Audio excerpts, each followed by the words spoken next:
Welcome to the London Imperial and World History Seminar. Tonight, this is the evening in which Vanessa Ogle will be giving her Leverhulme Lecture. Vanessa Ogle is a professor of history at the University of California, Berkeley, although shortly will be going on to Yale. And she's spent the year since June 2020 as a visiting professor at King's College London. And we're very grateful to the Leverhulme Trust for making this possible. Vanessa Ogle is, of course, well known to you. You will certainly know her Global Transformation of Time of 2015, which is a classic study of how time regimes were, sorry, all these people seem to be buzzing me. Yeah, how time regimes came to be standardized, not in terms of the old way of telling the story as a kind of diffusion of Greenwich time, but rather through looking in a comparative way at how regimes of time were articulated in different legal and cultural contexts. She's been working now for the last few years on a project on the offshore phenomenon, which she has defined in a classic article in the American Historical Review as archipelago capitalism. And this is the project which she's brought to London and from which she'll be speaking today. And her topic is tax avoidance at sea, runaway flags, tax havens, and precarious labor, 1920s to 1970s. Welcome, Vanessa. Yeah, thank you so much, Richard, for the introduction. And I also obviously want to start by thanking the Leverhulme Trust for enabling me to be here, and also Richard and King's College London for hosting me.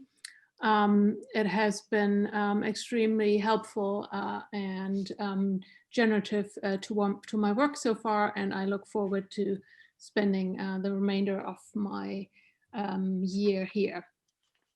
My talk today will be, as the title indicates, about so-called flags of convenience, ships that are registered in tax havens and that sail under the jurisdiction of tax haven countries.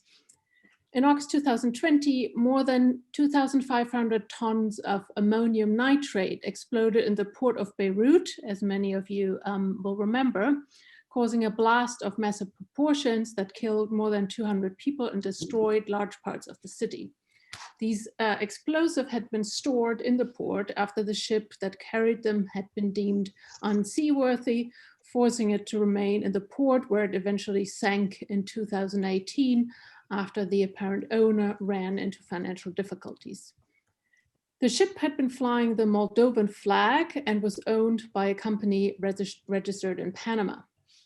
Moldova is just one of many countries that has attempted to turn itself into a tax and regulatory haven for ships registered there. Today, the list of such jurisdictions is long and comprises less well-known examples such as Moldova and traditional shipping tax havens like Panama and Liberia. The explosion that wrecked Beirut is a stark reminder of the safety and regulatory problems often associated with tax haven registered ships. There are many more examples of shipping accidents and especially oil spills involving flags of convenience vessels. Flags of convenience. Can I get you a little something? Could I ask people to mute their microphones? Yeah, that would be helpful.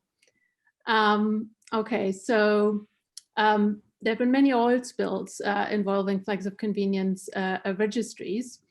But in addition to these sort of safety and environmental concerns, flags of convenience are also known for their often extremely poor working conditions and lower paid seafarers.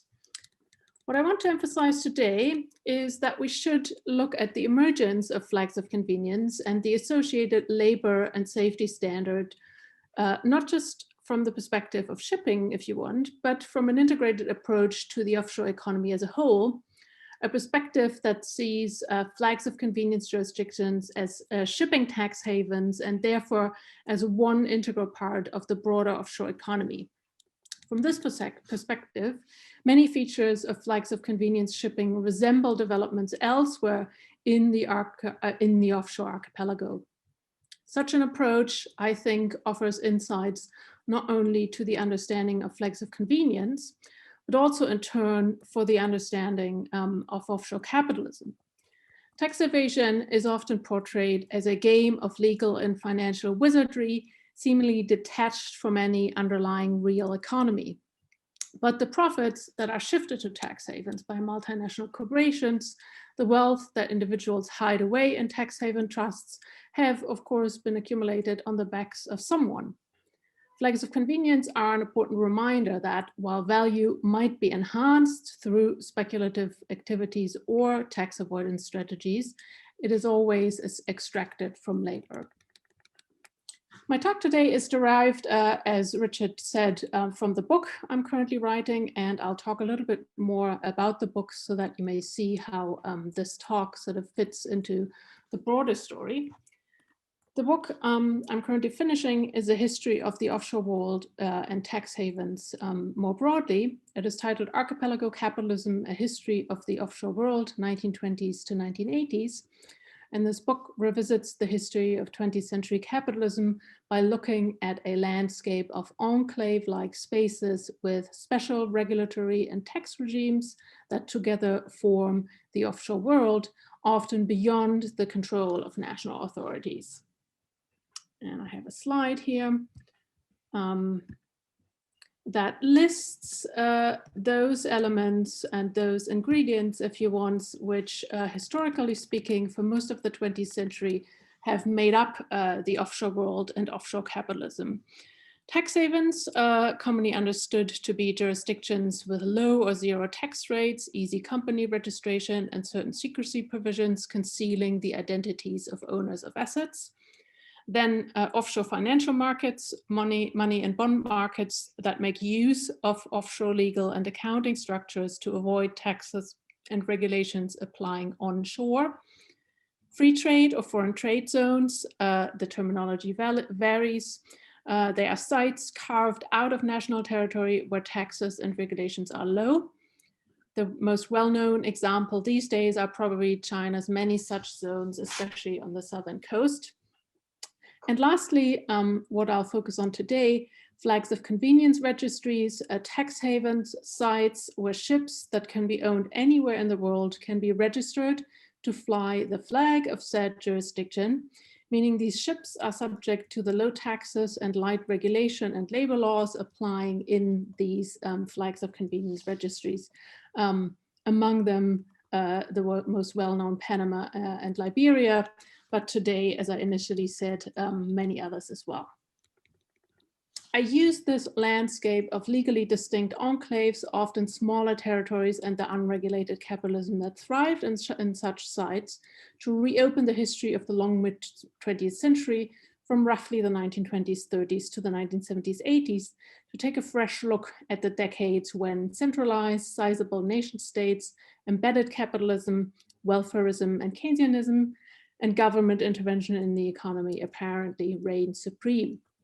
The book is centered on Western Europe, North America, and countries such as the UK, US, Germany, France, and Switzerland, but it relates their histories to smaller but important for this story sites, sometimes beyond Europe and North America, such as the Bahamas, the Cayman Islands, Luxembourg, the British Channel Islands, Singapore, and Panama.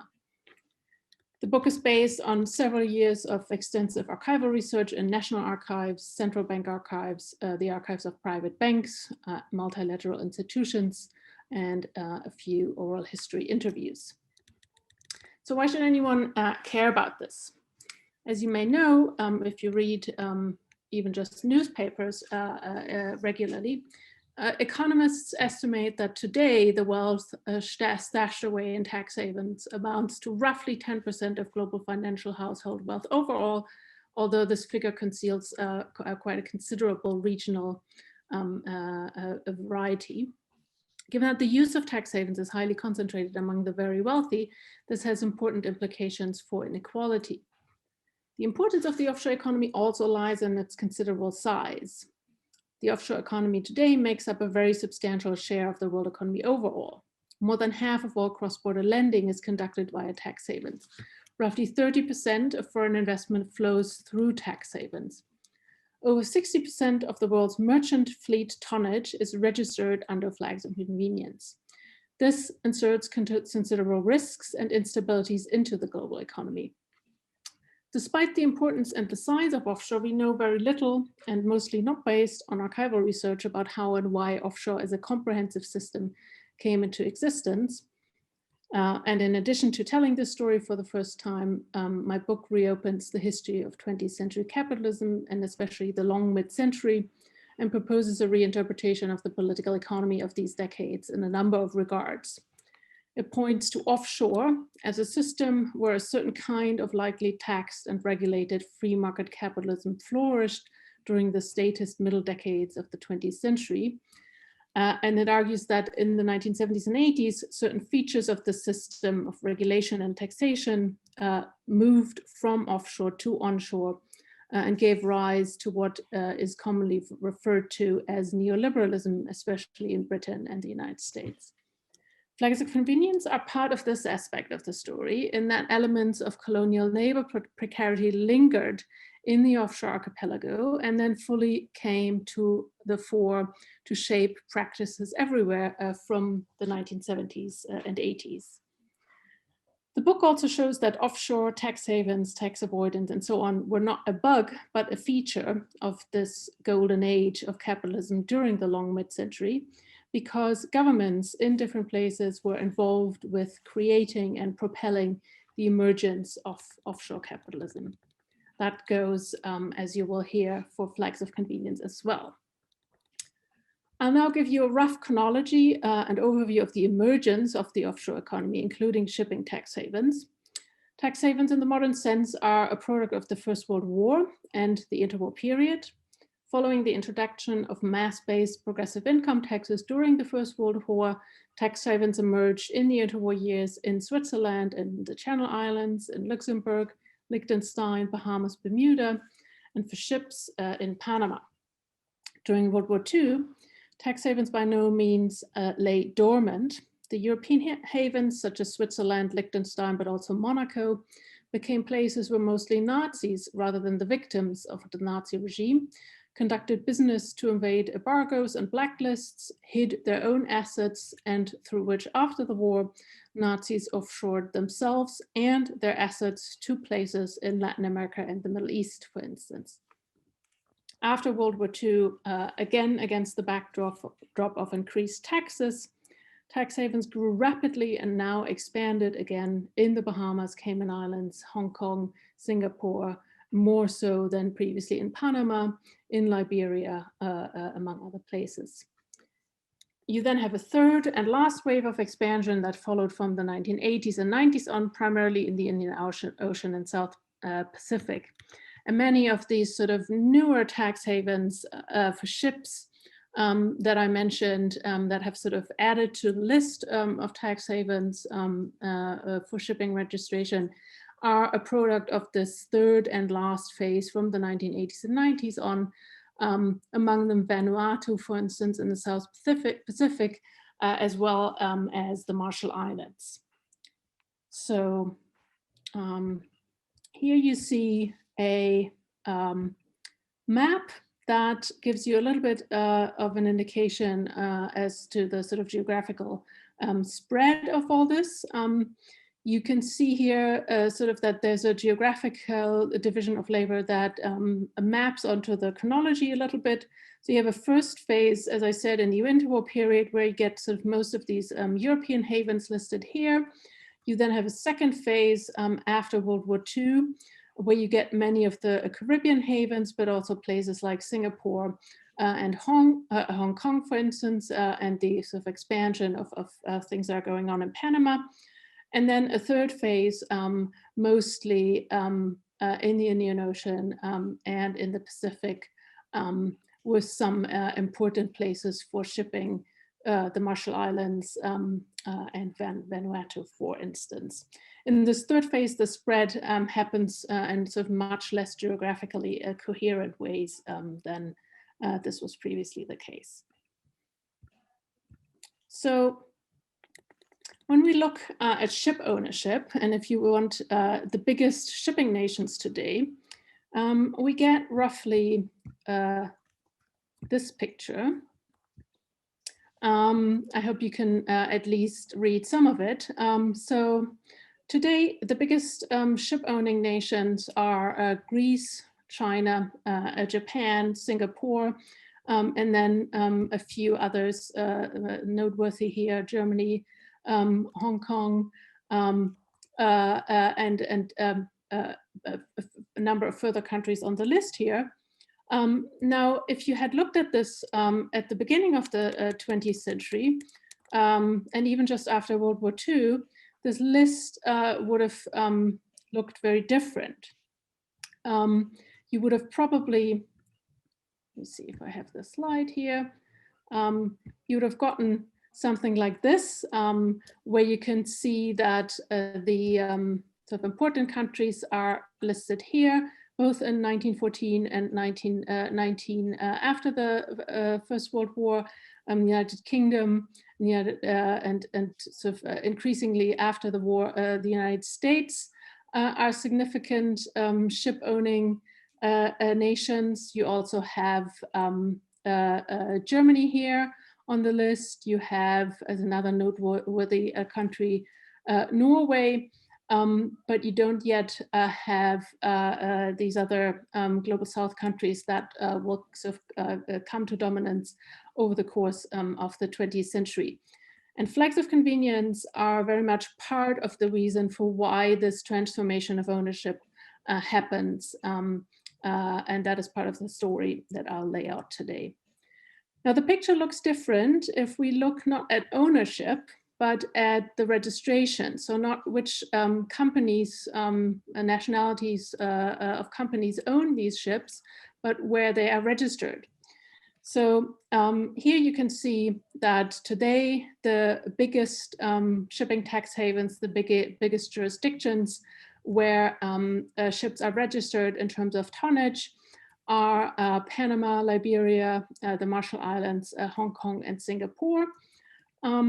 And that too would have obviously looked very different at the beginning of the 20th century and even roughly after World War II, when these shipping tax havens were not yet sort of really part of the scene and part of the shipping landscape, and when traditionally ships would be registered simply in the country where the owner, the owning company had their primary seat of business, their headquarter, and so on.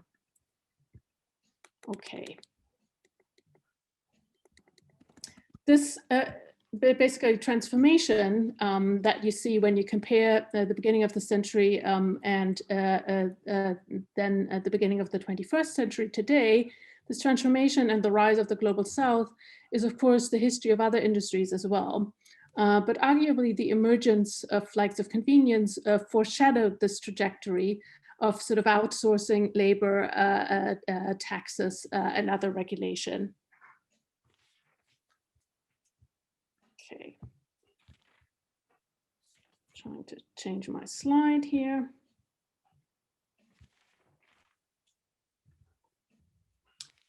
The biggest, the oldest shipping tax haven was Panama.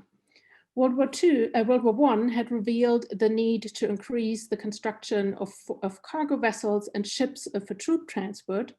And it also made officials see the value of seafarers who worked on these ships and that their conditions left much to be wanted. Labor legislation was therefore passed in many places to improve conditions. As mentioned before, World War I, of course, had also led to the introduction of income taxes in many places, including taxes on the incomes of companies. Panama, having no shipbuilding industry of its own, had long since relied on Panamanian consuls abroad to register foreign-owned ships in the country if this was desired. And it meant that when flags of convenience registration increased, such services could be retooled to now facilitate the growth of the Panamanian flag without anyone needing to undertake a trip to Panama. The more systematic registration of ships in Panama in order to take advantages of low tax rates and the absence of wage and labor laws began after World War I. At the time, ship owners often claimed that their move had to do with American prohibition. American flagged ships at this time were prohibited from carrying alcohol, and in the case of passenger ships, they were also prohibited from serving it. And while it is true that a small number of ships was moved to Panama for these alcohol and prohibition-related reasons, in the majority of cases that occurred in the interwar years, the advantages sought in the burgeoning shipping haven of Panama lay in low taxes. In 1916, Panama had opened its registry to ships owned by Panamanian corporations, which in turn could be owned by foreigners. And in 1925, Panama's burgeoning maritime registry was formalized and more sort of institutionalized with the new law. In the interwar years, it was above all United Fruit as well as big oil companies that made use of the Panamanian registry. Standard Oil of New Jersey in the mid-1930s transferred all ships of a Baltic subsidiary that it had in Europe to Panama, where it established another subsidiary, the Panama Transport Company. And that was a crucial step and signal for the growth of the Panamanian registry to other big oil companies and generally sort of early multinationals. And it has to be again said that these early multinationals were clearly interested in optimizing their tax and possibly also foreign currency circumstances, as well as reducing social costs. Neither Panama nor later Liberia and other shipping tax havens taxed the profits of companies and ships registered in these tax havens. They did charge registration fees calculated by tonnage, but these were very low when compared to the taxes that would have otherwise applied. World War II spurred several developments that turned out to be transformative for the growth of flags of convenience ships, and I'll only mention a couple here. The application of neutrality and later trading with the enemy laws meant that the Panamanian flag became a welcome opportunity for supplying American allies and in some cases opponents with essential cargoes. Another major transformation was that there had been a major shift in energy consumption from coal to oil. Such oil had to be transported, and especially, I'm hearing sort of a background noise. Is that just me, or is that, do other people hear that as well? Could people please mute their microphones? Otherwise, I'll have to go through and mute people. I'll take care of that, Vanessa. Okay, I think it has subsided a little bit. All right. So with the shift from coal to oil as the sort of main source of energy, that oil, of course, had to be transported. In the 1950s, oil production surged in the Middle East, and the major American companies such as Chevron, Esso, Gulf, Mobil, Texaco, and the two Europeans, Shell and BP, dominated global production, distribution, and sales. The big oil companies carried a limited percentage of oil on their own ships, many of which were registered in shipping tax havens from an early point on. But the oil trade also left room for independent ship owners who had chartered their tankers to the oil companies, many of them operating through tax havens as well. These operations, however, were increasingly integrated into the businesses of American multinational corporations in the oil business and also beyond oil.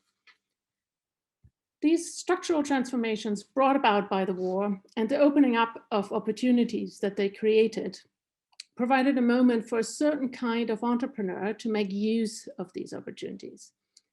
For many former military officials, diplomats, politicians, and entrepreneurs, the war had been an internationalist and internationalizing experience. They had been dispatched to foreign lands, had gained international exposure while sensing opportunities that would arise in other parts of the world when the war was over. As businessmen and entrepreneurs, they had experienced the impact of war and neutrality, as well as trading with the enemy laws on commercial relations, and had, in many cases, devised methods to covertly or overtly avoid trade restrictions. In some cases, among former members of the Office of Strategic Services, the predecessor to the CIA, they had worked to disrupt such strategies when they were used by the Nazis and their allies.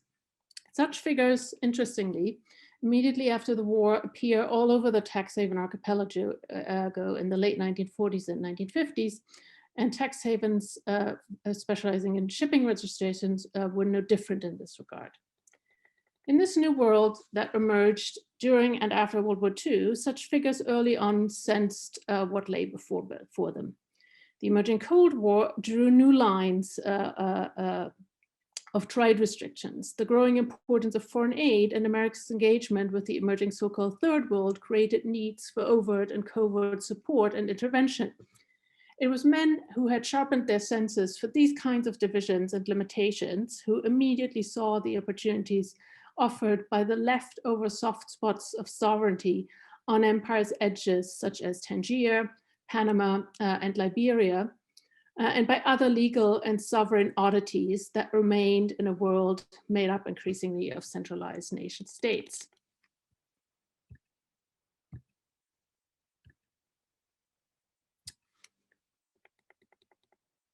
This was the context in which the Liberian shipping tax haven was set up. When Panama entered a phase of growing political instability around the same time, American ship owners approached a group of former intelligence officials, diplomats, and businessmen around former US Secretary of State Edward Cetinius with a plan for a new additional registry. When Cetinius stopped in Liberia on the way back from the Yalta Conference to inaugurate the American-financed port in Monrovia, he developed a plan for helping the country exploit its natural resources, and in 1947 established Cetinius Associates Liberia, a group, it would come to be, of companies around which he gathered several former colleagues from his political and corporate past to join him in this enterprise, which would share profits with the Liberian government. When in late 1947, American shipping interests inquired whether Liberia had a maritime registry and whether one could be set up, Cetinius and his fellow investors established the International Trust Company of Liberia as a member of the Cetinius Associates Group. A maritime code and a company code were drafted by Cetinius Selectus lawyers and eventually passed and adopted by the Liberian Parliament and Liberian President, though not before having been vetted by ESSO's attorneys. The trust company came to operate as an unofficial agent for the Liberian government and received a share of the registration fees charged to ships as a fee for its services. To facilitate the matter for potential clients, the International Trust Company opened offices in New York, where all registration business was carried out. The first ship registered in Liberia in 1948, which was the beginning of the remarkable growth of this flags of convenience registry. Both Panama and Liberia had, of course, a very particular relationship to the United States. Americans in the early 20th century thought of Panama as something of a colony, and American military and other influence in the canal country was wide-ranging. Liberia, established by free people of color from the United States in the mid-19th century, was equally seen as pliant and pro-American. This meant that the United States government came to support the use of shipping tax havens for the registration of American-owned ships.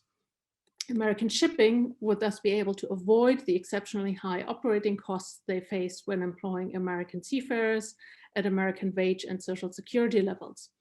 More importantly, according to the laws governing American-owned ships, even vessels registered outside the United States had to be made available for national security purposes during war. And it was believed that implementing such statutes in the actual case of a war would be a lot easier if the countries under concern were places such as Panama and Liberia.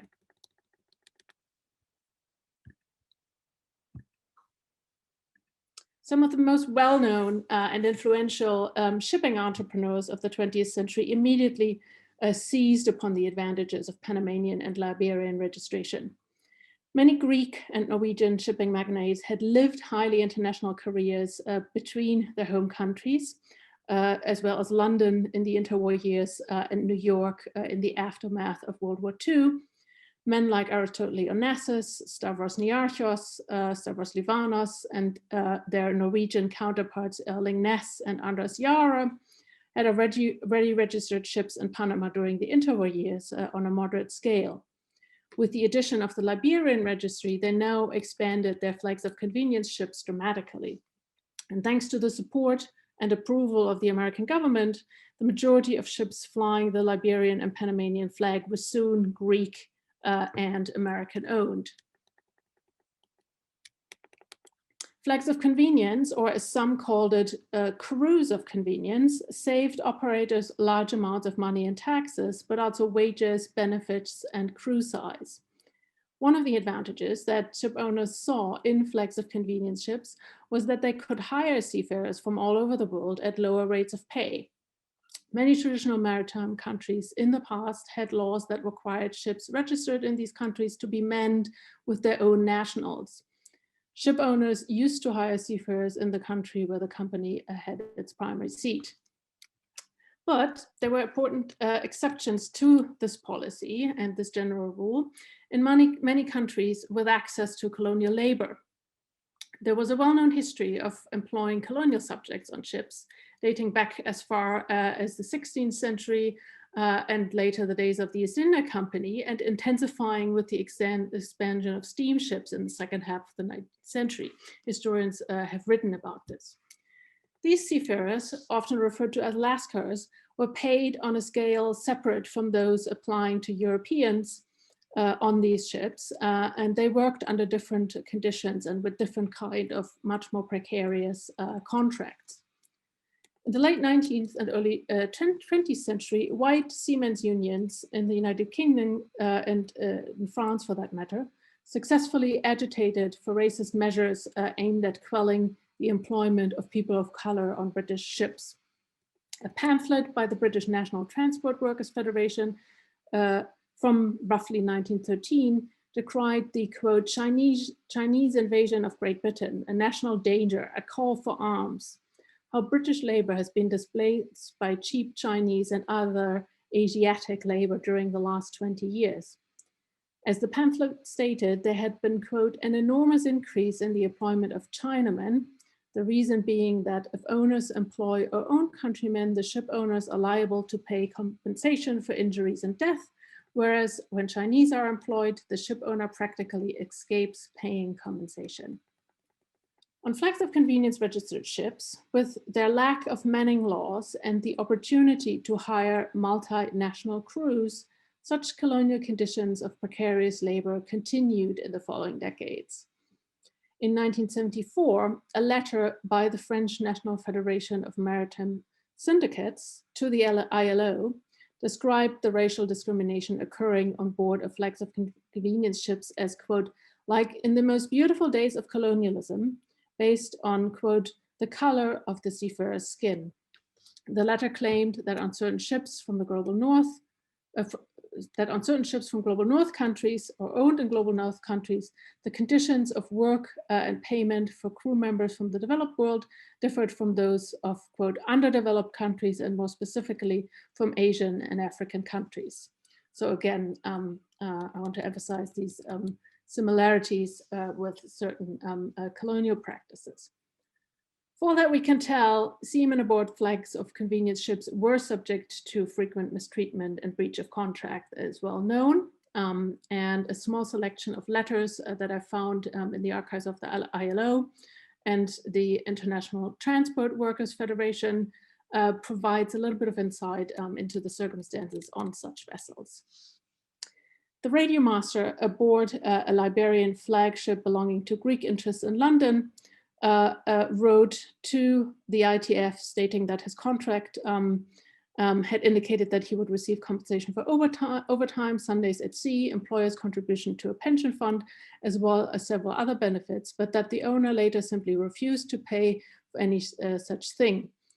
And there was very little that seafarers could do in such situations.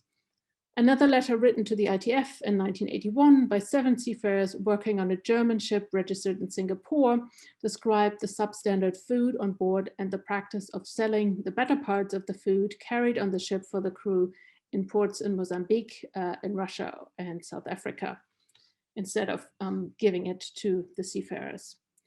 Work on weekends was carried out without overtime pay. When contracts expired, ship owners refused to compensate seamen for repatriation, as indicated in the initial contracts, and instead offered another similarly lacking contract for another year. Another letter from a Sri Lankan serving on another ship owned by the same German company stated, quote, "We are facing the life of animals." A letter written in Aruba in 1981 from aboard the ship Al Hussein B, sailing under Panamanian flag, carrying a crew of Greek, Arab, Indian, Sudanese, Pakistani, Honduran, African, as is the sort of catch-all category, also in the case of Arab, obviously, Chilean, Turkish, and Yugoslav men, described the lifeboats available on the vessel as, quote, "completely not good, all the 4 lifeboats with holes, not one hole, but many holes. Even a rat will not go into any of them in case of danger."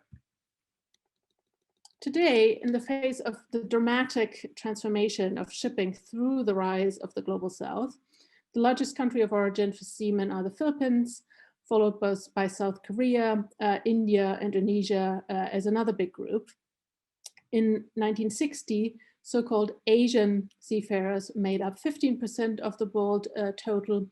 In 1986, that share had risen to 67, and is likely even higher today. Another trend since the 1980s, but that again was sort of foreshadowed on flags of convenience ships, has been that crews are no longer from just one country, but increasingly mixed. This, of course, means that there's a clear hierarchy of tasks, pay, and accordingly nationality and race on these ships. Higher ranking and higher paid officers were more likely to be from first and beginning in the 1980s, sometimes second world countries, whereas seamen from the global south manned the lesser positions aboard ships. From the beginning, white seamen and their unions fought vigorously against what they often referred to as runaway flags, a reference to runaway shops and the ability of manufacturers to remove production sites to locations with cheaper labor. The International Federation of Transport Workers was the primary sort of umbrella organization of unions involved with such protests, but it was difficult often for the really sort of diverse member unions to find common cause. Nevertheless, as early as 1948, 1949, the ITF held several meetings around the flags of convenience problems. It launched several boycott efforts, which were taken up by unions worldwide and which sort of had varying degrees of success. It also managed to get the ILO, the International Labour Organization, involved, which investigated conditions on Panamanian ships in the 1950s, concluding with quite troubling findings about the state of these tax haven vessels. And all in all, it meant that these tax haven ships were a reservoir for these race-based precarity and sort of low-cost strategies. They were both a holdover from colonial times and a bellwether of what shipping would increasingly look like beginning in the 1970s and 80s. Access to the labor of people of color, when combined with the absence of regulation and tax havens and the soft edges of empire, was an important stepping stone on the way to neoliberal precarity at home. Empire also served as a reservoir of low-cost profit-making when it came to ship registration. It is one of the less well-known aspects of the flags of convenience story that competition from Panama and Liberia registered ships prompted an immediate turn to empire as a similar reservoir of cost and tax saving, similar as in the case of labor. In a recently published article, I wrote a little bit about how the low taxes that white settlers and businessmen enjoyed throughout the empire, how that basically upon decolonization, this privileged tax situation led these white settlers and businessmen to move wealth to tax havens instead of repatriating funds to the metropole. When British ships began facing the competition from Panamanian and Liberian flags shortly after World War II, empire once more was used in this way. Beginning in the mid-1950s, British ship owners began setting up subsidiary companies in Bermuda and the Bahamas, while sometimes also registering ships themselves in either of these destinations. Under such arrangements, the companies and ships registered in Caribbean tax havens enjoyed tax-free profits. One of the driving forces behind this development was a Bermuda-based lawyer named David Graham, who actively sought to recruit registration business by ships for his own law firm.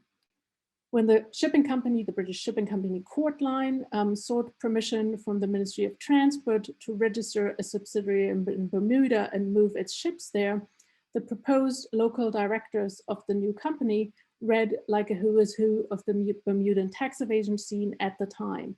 The manager of the Bank of Bermuda, which was one of the earliest on the islands active in the tax haven business, as well as a member of a local law firm that had been involved in tax evasion business in Bermuda since the 1930s, and who was also a member of the local political establishment, as that was so often the case in these places.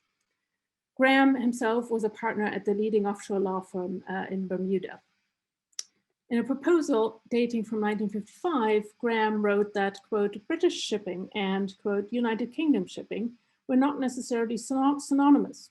Registration in tax havens like Bermuda and the Bahamas would, Graham wrote, create, quote, a British mercantile marine operating from a Commonwealth country under the British flag, able to compete on an equal basis in the world market. Now, today, several Caribbean tax havens that are still British overseas territories and other dependent territories serve as tax havens for ships, among them Bermuda and the Bahamas, but also St. Kitts and Nevis, Anguilla, and the Isle of Man. And the fact that that goes back to the 1950s and was a sort of direct reaction to the flags of convenience registration that was going on in Panama and in Liberia, and that was really part of the story of tax havens in this moment is not very well understood. The shipping registries in these jurisdictions, in British overseas territories, dependent territories, are referred to today as so-called secondary registers. Secondary after, if you want, the primary registry that is the United Kingdom itself. When European shipping collapsed into crisis in the 1970s and 80s and was eventually overtaken by developing countries, this led to a massive exodus of ships from the registries of the traditional maritime countries. Germany, Norway, the United Kingdom, and others saw a dwindling of ships flying their flags. As a result, France, Portugal, the Netherlands, and other countries did what Britain had done informally since the 1950s. They reverted to dependent territories, mostly former colonies, and set up so-called secondary registers in these spaces. Since the mid-1980s, France has had a secondary register in the Kerguelen Islands in the Antarctic, a former colony and now a département d'outre-mer. Portugal operates a secondary register in Madeira. The Netherlands have one in the tax haven of Curacao. Germany and Norway did not resort to a sort of offshore destination, but simply instituted so-called international open registries at home.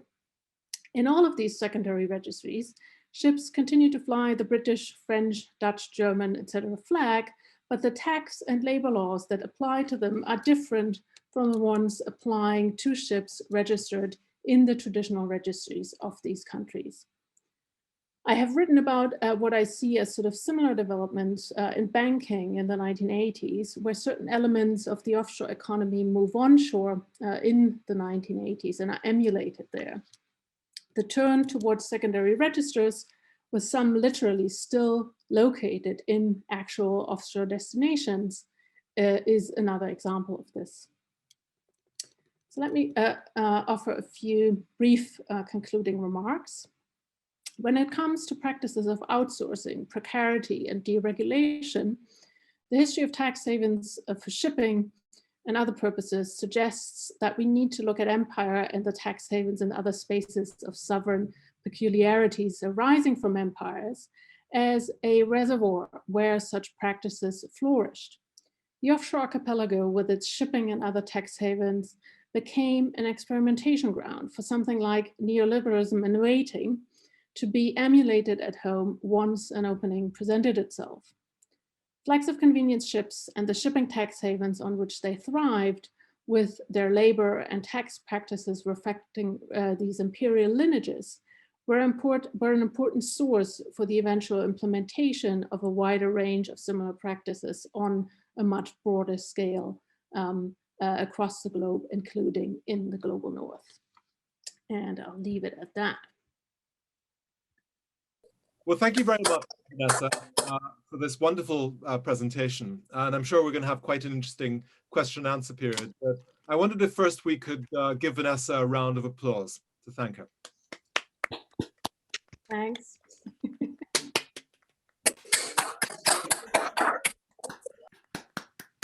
Thank you.